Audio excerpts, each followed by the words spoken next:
Et si je vous disais qu'un cancer commence par une toute petite erreur dans une seule de vos milliards de cellules? Ça semble improbable et pourtant, c'est le début d'une cascade invisible.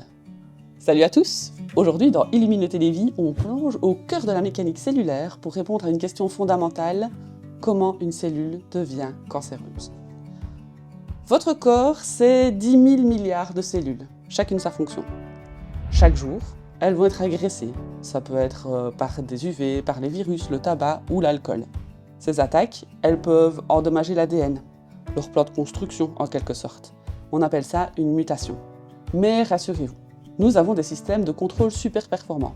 En temps normal, si l'erreur est réparable, la cellule se répare. Et si les dégâts sont trop importants, la cellule s'autodétruit. Ça s'appelle l'apoptose. Le problème, c'est quand ces systèmes de sécurité sont endommagés. Par exemple, si la mutation touche justement les gènes qui commandent les réparations ou le suicide cellulaire. Là, c'est le début de la spirale. La cellule mutée devient cancéreuse.